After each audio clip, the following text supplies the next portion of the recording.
আসসালামু আলাইকুম, স্বাগতম জানাচ্ছি বিবিসি নিউজ আন্তর্জাতিক সংবাদে। শুরুতেই সংবাদ শিরোনাম, এরপর বিস্তারিত।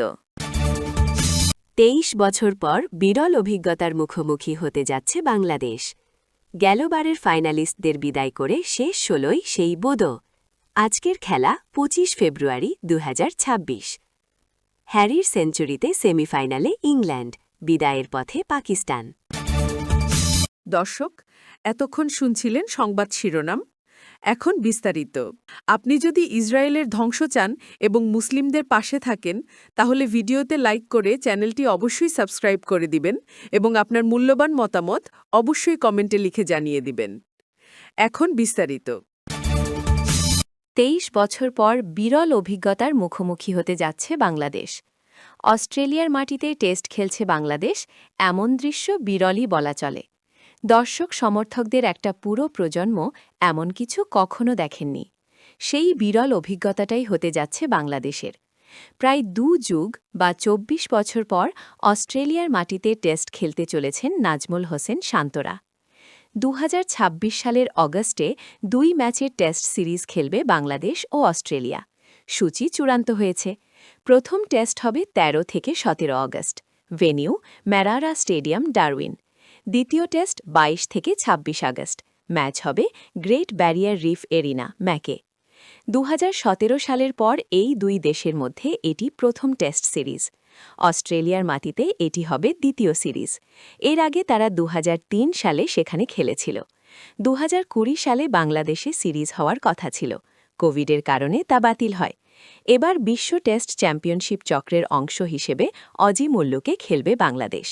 ২০০৩ সালে ডারউইনে বাংলাদেশের বিপক্ষে খেলেছিল অস্ট্রেলিয়া। ২০০৪ সালে তারা শ্রীলঙ্কার বিপক্ষেও খেলেছিল। তবে ম্যাকেতে টেস্ট হতে যাচ্ছে এই প্রথমবারের মতো। ক্রিকেট অস্ট্রেলিয়ার প্রধান নির্বাহী টড গ্রিনবার্গ বলেন, এখন যে আন্তর্জাতিক সূচি খুবই ঠাসা, তা গোপন কিছু নয়।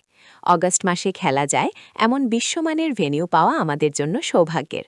এতে গ্রীষ্মের বাইরে টেস্ট খেলার আরেকটি সুযোগ তৈরি হয়েছে। এই সিরিজের আগে আগামী জুন মাসে অস্ট্রেলিয়া বাংলাদেশ সফরে আসবে। তারা ওয়ানডে ও টি-20 খেলবে।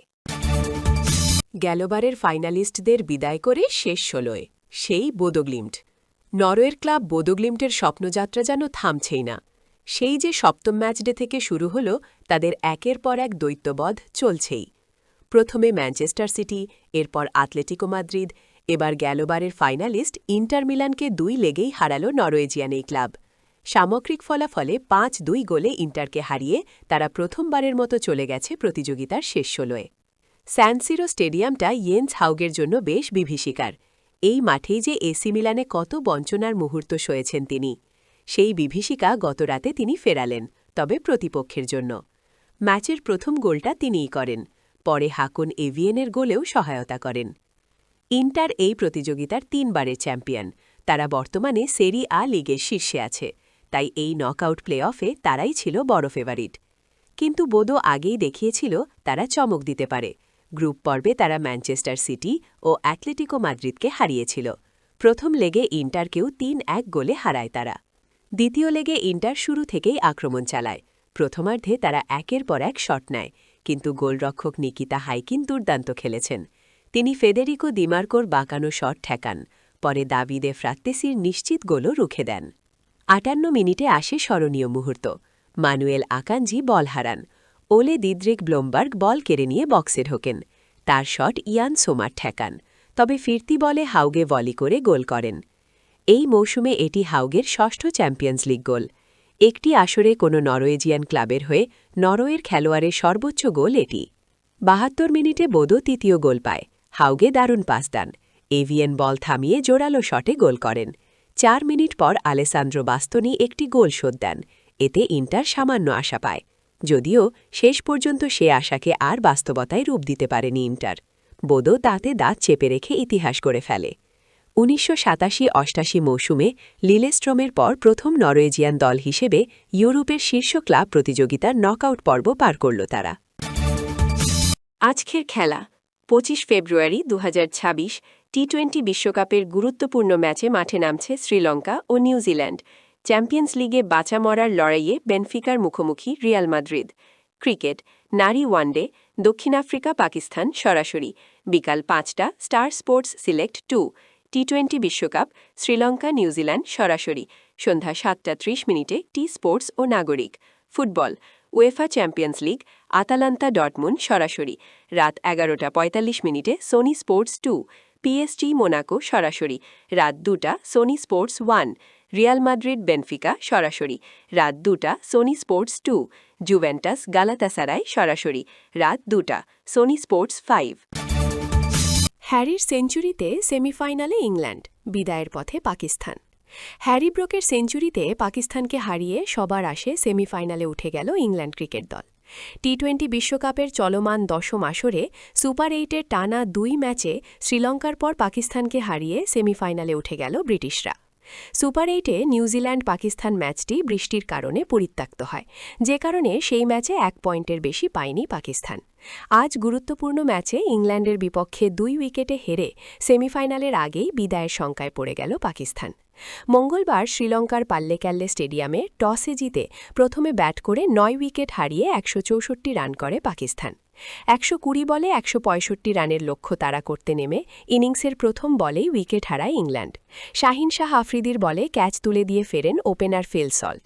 দলীয় 17 রানে ফেরেন আরেক ওপেনার জস বাটলার। 35 রানে ফেরেন 4 নম্বর পজিশনে ব্যাটিংয়ে নামা জ্যাকব বেথেল। 58 রানে ফেরেন টম ব্যান্টন। ব্যাটসম্যানদের এই আসা যাওয়ার মিছিলে ব্যতিক্রম ছিলেন অধিনায়ক হ্যারি ব্রুক। তিনি উইকেটের এক প্রান্তে দাঁড়িয়ে থেকে রীতিমতো তাণ্ডব চালিয়ে সেঞ্চুরি করে দলকে জয়ের দুয়ারে নিয়ে যান। দলের জয়ের জন্য 19 বলে প্রয়োজন ছিল মাত্র 10 রান। খেলার এমন সময় 51 বলে 10টি 4 আর 4টি ছক্কার সাহায্যে 100 রান করে শাহিন আফ্রিদির বলে বোল্ড হয়ে ফেরেন হ্যারি ব্রুক। এরপর 23 বলে 28 রান করে ফেরেন উইল জ্যাক্স। হ্যারি ব্রুক এবং উইল জ্যাক্স আউট হওয়ার পর কারিশমা দেখানোর চেষ্টা করে পাকিস্তান। শেষ দিকে 8 বলে ইংল্যান্ডের প্রয়োজন ছিল মাত্র 4 রান। ডাউন দ্য উইকেটে খেলতে গিয়ে আউট হন জেমি ওভারটন। 19 ওভারে 8 উইকেটে ইংল্যান্ডের সংগ্রহ ছিল 162 রান। শেষ ওভারে তাদের প্রয়োজন ছিল মাত্র 3 রান। পাকিস্তানের প্রয়োজন ছিল 2 উইকেট। শেষ ওভারের প্রথম বলে বাউন্ডারি হাঁকিয়ে দলের জয় নিশ্চিত করেন জফরা আর্চার। এর আগে 9 উইকেট হারিয়ে 164 রান করে পাকিস্তান। দলের হয়ে ওপেনার সাহিবজাদা ফারহান সর্বোচ্চ 63 রান করেন। তিনি 45 বলে 7টি 4 আর 2 ছক্কায় এই রান করেন। এছাড়া 11 বলে 23 রান করেন শাদাব খান। 16 বলে 2 4 আর 2 ছক্কায় 25 রান করেন ফকর জামান। 25 রান করেন বাবর আজম। ইংল্যান্ডের হয়ে 4 ওভারে 24 রান খরচ করে 3 উইকেট নেন লিয়াদ দাউজান। 2টি করে উইকেট নেন জফরা আর্চার ও জেমি ওভারটন।